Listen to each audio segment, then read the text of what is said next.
자, 그러면 우리 지금부터 농업의 기업화가 생산 지역에 어떠한 영향을 미치는지에 대해서 한번 살펴보도록 하겠습니다. 먼저 농업 생산의 구조의 변화에 대해서 한번 살펴보도록 할게요. 앞에서 했던 얘기지만 간단하게 우리 다시 한번 정리를 해보면 과거에는 전통적 농업이 이루어졌어요. 이 전통적 농업이 뭐냐? 쌀, 밀과 같은 주식 작물을 자급적 농업 형태로 재배하는 겁니다. 여기서 주식 작물은 우리 요런 말로 고칠 수가 있어요. 어떤 말로 고칠 수가 있냐면 바로 이 주식 작물이란 말을 우리 식량 작물이라고 고칠 수가 있습니다. 요거 좀 알아두셨으면 좋겠어요.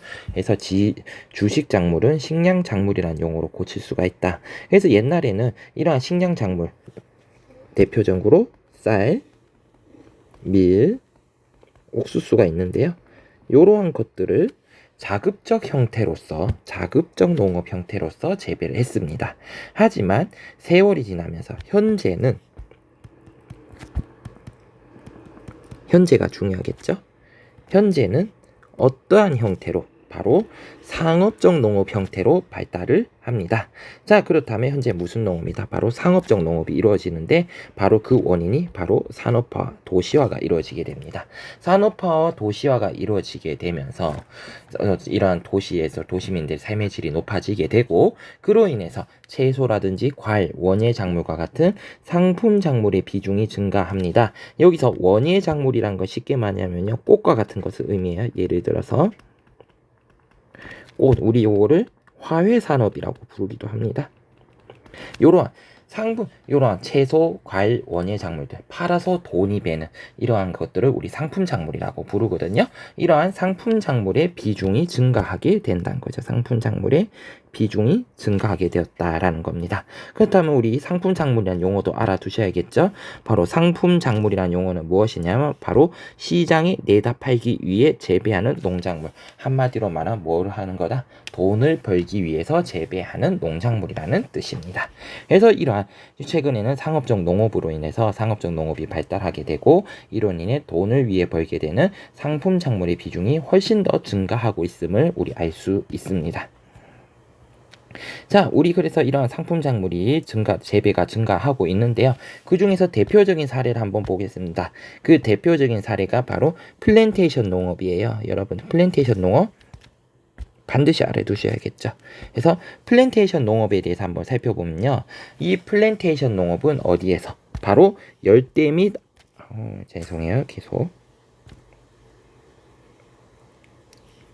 열대 및 아열대 기후 지역. 그러니까 날씨가 더운 지역이에요. 날씨가 더운 열대 및 아열대 기후 지역에서 선진국의 자본과 기술 플러스 원주민의 값싼 노동력을 바탕으로 해서 기호 작물과 산업의 원료가 되는 작물, 우리 요것을 무엇이라고 부르냐면 원료 작물이라고 줄여서 부르기도 합니다.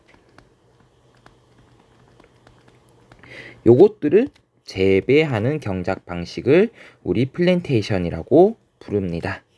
플랜테이션이라고 불러요. 그래서 플랜테이션 한마디로 말하면 열대 및 아열대 기후, 날씨가 기운 열대 기후 지역에서 무엇과 선진국의 자본과 기술, 원주민의 값싼 노동력을 바탕으로 해서 기호 작물과 산업의 원료가 되는 원료 작물을 재배하는 경작 방식을 우리 플랜테이션이라고 부른다라는 거 알아두셨으면 좋겠습니다.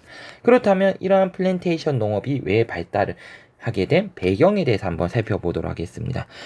하면 특히 플랜테이션은 열대기후 지역의 개발도상국을 중심으로 이러한 플랜테이션이 활발하게 일어나고 있거든요. 그럼 왜 하필이면 열대기후 지역의 개발도상국 중심으로 많이 일어나느냐? 첫 번째, 기업적 농업으로 인해 농작물이 대량 생산이 되어집니다. 그리고 저렴한 가격에 판매가 됩니다. 그러니까 그러니까 여기서 기업적 농업은 선진국의 다국적 기업에서 생산된 녀석이겠죠. 선진국의 다국적 기업에서 대량 생산된 농작물들은 우리 앞에서 했습니다. 어떻게? 규모의 경제로 인해 가지고 생산비를 절감할 수 있고 그래서 가격 경쟁력을 가진다라고 했어요. 그럼 이렇게 가격 경쟁력을 가진 제품과 소규모로 농작물을 생산하는 국가. 요건 어디냐면 바로 그렇죠.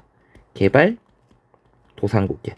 개발도상국에서 소규모로 재배된 농산물은 경쟁이 되지 않습니다. 당연히 누가 유리하냐면 선진국의 다국적 기업에서 생산된 농산물이 개발도상국에서 소규모로 생산된 농작물보다 훨씬 더 가격 경쟁력이라든지 시장에서 경쟁력을 갖기 때문에 이런 개발도상국은 이러한 선진국의 다국적 기업이 생산한 농산물과 게임이 되지 않는 거죠.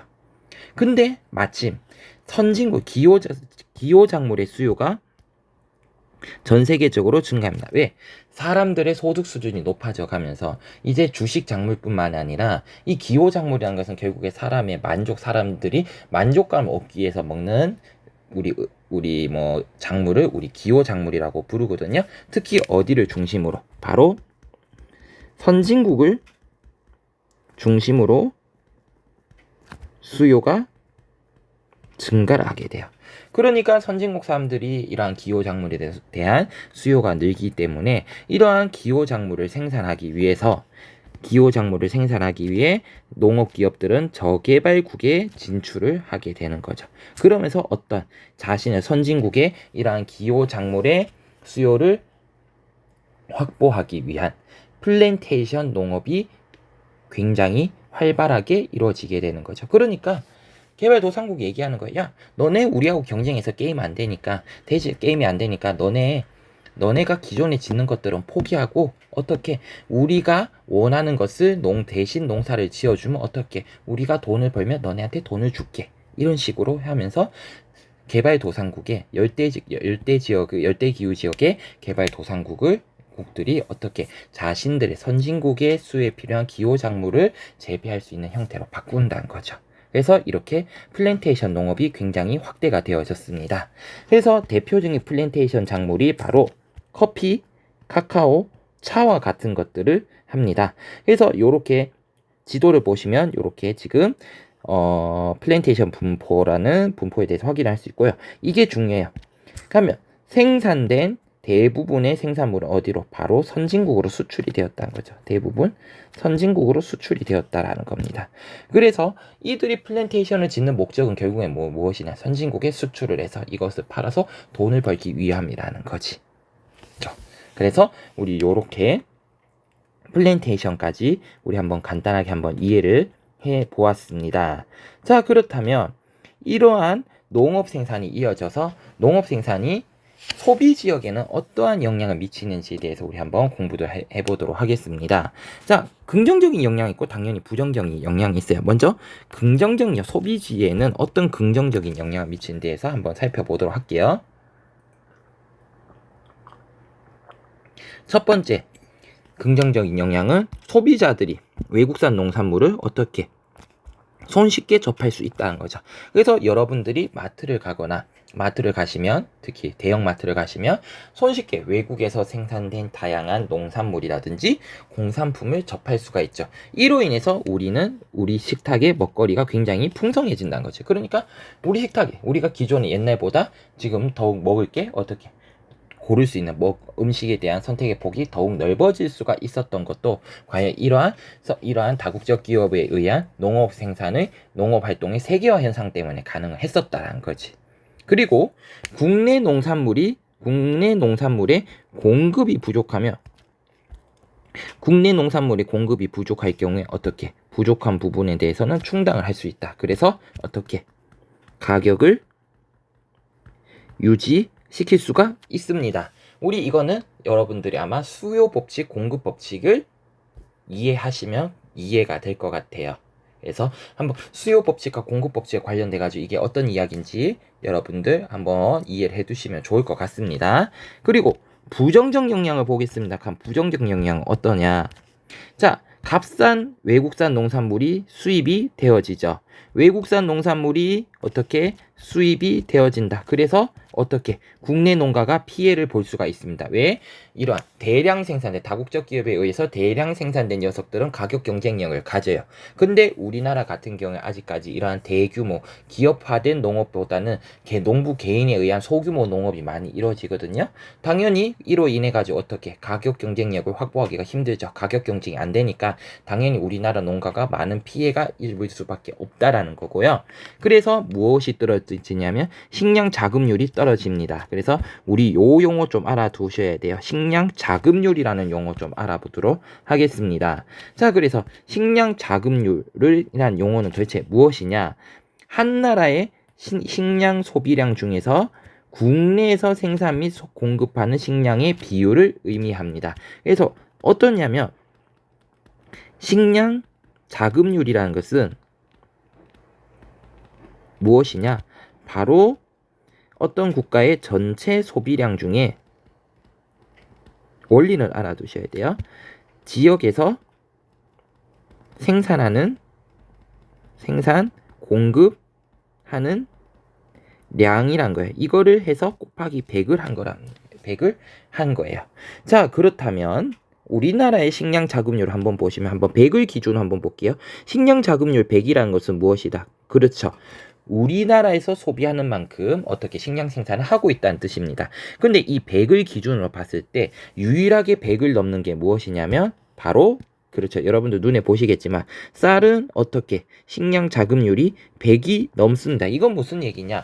쌀 생산량은 우리나라에서 소비되는 쌀 소비량보다 훨씬 더 많이 생산이 되고 있다라는 이야기였죠. 반면에 밀이라든지 옥수수를 보면 어떻게 해요? 거의 어디에 가깝다? 0에 가깝다는 거죠. 그럼 이게 무슨 얘기냐? 얘들의 생산량은 우리나라 소비량을 전혀 그렇지 따라가지 못하고 있다라는 겁니다. 그래서 우리나라의 식량 자급률에 대해서 한번 보시면 우리나라 같은 경우에는 쌀 같은 경우에는 쌀은 어떻게 다른 작물에 비해서 자급률이 매우 높은 편입니다. 하지만 대표적인 옥수수와 밀 같은 경우에 식량 자급률이 매우 낮더라. 그래서 대부분 뭐한다? 부족하기 때문에 대부분 수입을 하더라는 거예요. 자, 그래서 우리나라 같은 경우에는 요 초록색 그래프를 여러분들 보시면 우리나라 같은 경우에 식량 자급률이 어떻게 전체적으로 떨어진다, 시간이 갈수록 떨어지고 있음을 알 수 있습니다. 그래서 우리나라 같은 경우에는 우리나라는 쌀을 제외한 콩, 밀, 옥수수 등 주요 곡물을 대부분 수입에 의존을 합니다. 그렇기 때문에 우리나라는 곡물 자급률이 낮다 보니 우리나라는 곡물의 시장 가격 변화에도 쉽게 흔들린다라는 거예요. 그러니까 여러분들 경제 뉴스를 보시면 최근에 우크라이나 전쟁으로 인해서 밀 가격 변동이 굉장히 심합니다. 그렇기 때문에 이러한 밀을 원료로 하는 빵이라든지 케이크, 라면 뭐 이런 것들 가격이 전부 다 올라가고 있으면 여러분들이 알 수가 있을 거예요. 그 올라간 이유가 바로 우리나라에서 이러한 밀 제품의 가격이 올라간 이유가 무엇이냐? 밀 소비량은 많지만 이 전부 다 우리나라에서 소비되는 밀을 대부분 뭐 하기 때문에 수입하기 때문에 외부 환경 변화에 굉장히 약하다라는 것을 우리 알 수가 있습니다. 넘어가도록 할게요. 그래서 우리 이러한 여러 가지 문제점을 극복하기 위한 대안으로 제시되어야 되는 게 바로 로컬 푸드 운동이라는 게 제시가 되고 있습니다. 자, 그렇다면 이러한 로컬 푸드 운동이 발생하게 된 배경은 무엇일까요? 이러한 로컬 푸드 운동이 발생하게 된 배경이 무엇이냐면 바로 농산물 시장의 개방에 따라 물밀듯이 쏟아져 오는 글로벌 푸드에 대항을 하기 위해서입니다. 그래서 농산물 시장의 개방에 따라서 글로벌 푸드란 것은 전 세계적 다국적 기업이 생산한 전 세계적으로 유통이 되는 이러한 농산물을 우리 글로벌 푸드라고 하는데 여기에 대항을 하기 위해서 우리 로컬 푸드라는 개념이 등장하게 된 거예요. 그래서 한마디로 정리를 하자면 로컬 푸드와 글로벌 푸드는 서로 어떤 개념이다?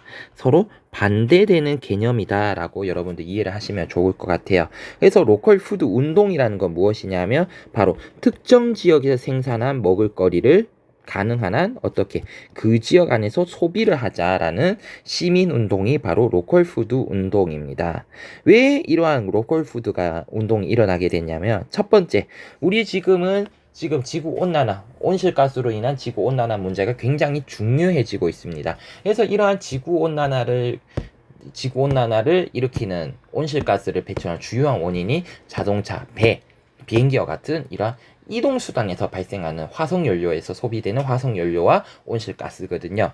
그래서 이러한 운송거리를 줄인다면 당연히 화석연료의 사용량도 어떻게 된다? 줄이고 이로 인해서 온실가스 배출량도 줄어들 수 있다는 거죠. 그래서 환경적인 측면에서 운송 과정에서 많이 드는 화석연료의 소비량을 줄이자라는 거죠. 두 번째, 농산물을 재배하는 농민과 유통업자, 판매업자에게 수익이 더 많이 분배되는 문제를 해결하자는 거죠. 그러니까 여러분들은 농사를 지으면 여러분들 농산물을 사면 그 가격이 그대로 이것을 재배한 농부한테 간다고 생각하실 거예요. 하지만 절대 그게 아니란 거죠. 만약에 100원짜리 농산물을 샀다면 농부한테 실제로 돌아간 것은 한 10원에서 20원 정도밖에 안 됩니다. 그럼 나머지 8, 90원은 누가 이것을 생산한 기업에게 돌아가게 된다는 거죠.